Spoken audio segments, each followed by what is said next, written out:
अस्सलाम वालेकुम फ्रेंड्स, स्वागत है आपका इस यूट्यूब चैनल जेके स्टडी मटेरियल में। तो यहाँ पर गवर्नमेंट की तरफ से बहुत सी स्कॉलरशिप होती हैं जिनका स्टूडेंट्स को इतनी इन्फॉर्मेशन नहीं होती।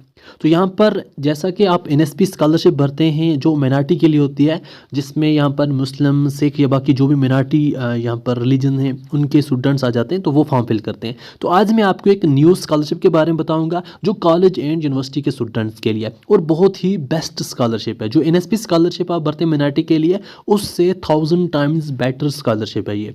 तो आप जो भी अगर एलिजिबल हुए, आप देखना आप इसमें एलिजिबल हो या नहीं हो। तो एलिजिबल अगर हुए तो आप ये स्कॉलरशिप ले सकते हैं। जिस बाकी चीज़ें यहाँ डिस्कस करूँगा, क्या एलिजिबिलिटी है, क्या कुछ है। जो स्टूडेंट इसमें सेलेक्ट हो जाएगा उसको कंटिन्यू, अगर उसका सिंपल ग्रेजुएशन है 3 साल या इंटीग्रेटेड है 5 साल तक कंटिन्यू उसको ईयरली स्कॉलरशिप मिलती रहेगी। तो पूरा डिटेल में समझाऊंगा, आपने ये वीडियो एंड तक देखना है। तो यहाँ पर ये एक योजना है या स्कॉलरशिप हम बोल सकते हैं इसको, प्रधानमंत्री उच्च क्षेत्र शिक्षा प्रोत्साहन PMUSP योजना।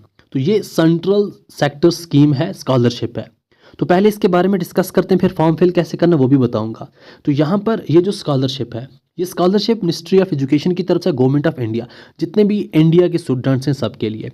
अब यहाँ पर हर साल 82,000 फ्रेश न्यू स्कॉलरशिप, मतलब 82,000 फ्रेश न्यू कैंडिडेट्स को सिलेक्ट किया जाता है। जो स्टूडेंट्स भी ग्रेजुएशन कर रहे हैं, पोस्ट ग्रेजुएशन डिग्री कर रहे हैं कॉलेज में या यूनिवर्सिटी में, प्रोफेशनल कोर्सेज कर रहे हैं या मेडिकल में या इंजीनियरिंग में, आपका सिंपल UG है, ऑनर्स है, इंटीग्रेटेड है, मेडिकल कॉलेज है, MBBS है, आपका BSc नर्सिंग है, आपका कोई भी प्रोग्राम है कॉलेज या यूनिवर्सिटी में, आप यहाँ पर एलिजिबल हो, उनके लिए हर साल 82,000 स्टूडेंट्स को सिलेक्ट किया जाता है। अगर फॉर्म फिल करने की बात करें, लिंक ऑलरेडी ओपन है एंड इसकी जो लास्ट डेट है वो है 30 दिसंबर। तो 30 दिसंबर तक अपना फॉर्म फिल कर सकते हैं। अब यहाँ पर जो स्कॉलरशिप है वो कैसे मिलती है, क्या कुछ होता है वो बताता हूँ। जो यहाँ पर स्कॉलरशिप है, जैसा मैंने आपको बोला, टोटल 82,000 न्यू स्टूडेंट्स हर साल सेलेक्ट किए जाते हैं। अब इसमें से 50% जो है लड़कियों को चूज़ किया जाता है। अगर 82,000 यहाँ पर टोटल स्टूडेंट्स सेलेक्ट किए जाते हैं तो उसमें 41,000 लड़कियाँ होती हैं। एंड जम्मू एंड कश्मीर के स्टूडेंट्स एंड लद्दाख के स्टूडेंट जो हैं उनको एक्स्ट्रा, मतलब उन पर फोकस किया जाता है, उनके स्टूडेंट्स को भी ज़्यादा सेलेक्ट किया जाता है। 3% स्लॉट जो हैं वो तो डायरेक्ट यूटी लद्दाख के लिए होते हैं। एंड ऐसे ही यहाँ पर कुछ स्लॉट्स जम्मू एंड कश्मीर के लिए भी रखे जाते हैं, मतलब उनके स्टूडेंट्स को भी ज़्यादा चूज़ किया जाता है। अब इसमें जो रेशियो रखा है उन्होंने 3:3:1, मतलब पहले जो फोकस होता है आर्ट्स के स्टूडेंट्स, साइंस के स्टूडेंट्स, कॉमर्स के स्टूडेंट्स में से 3:3:1 का रेशियो है। तो इसमें हिसाब से इन्होंने चूज़ करना होता है हर साल। तो इसमें कैटेगरी वाइज भी स्टूडेंट्स के लिए अलग स्लॉट रखे हुए हैं, कुछ जनरल के लिए, कुछ OBC के लिए, कुछ SC के लिए, कुछ ST के लिए। इस हिसाब से कोटा वाइज ये चीज़ें चूज़ करते हैं। अब इसके लिए एलिजिबिलिटी क्या है, एलिजिबिलिटी की बात करें, सबसे पहली एलिजिबिलिटी है, आप सिंपली अभी कॉलेज में एडमिशन ली है, सिंपली आपने इस साल कॉलेज में एडमिशन लिया है, फर्स्ट सेम में किसी भी प्रोग्राम में आपने फर्स्ट सेम में एडमिशन लिया है, तो आपने जो 12th पास किया था, अब जो ये वाली स्कॉलरशिप होती है वो आपके 12th के मार्क्स के हिसाब से होती है। जो आपने 12th पास किया था उसमें आप एबो 80 परसेंटाइल होने चाहिए। जैसा कि बोर्ड की तरफ से टॉप 20 परसेंटाइल की लिस्ट आती है, तो आपका नाम उन टॉप 20 परसेंटाइल की लिस्ट में होना चाहिए। अगर टॉप 20 परसेंटाइल की लिस्ट में आपका नाम है तो आप एलिजिबल हो।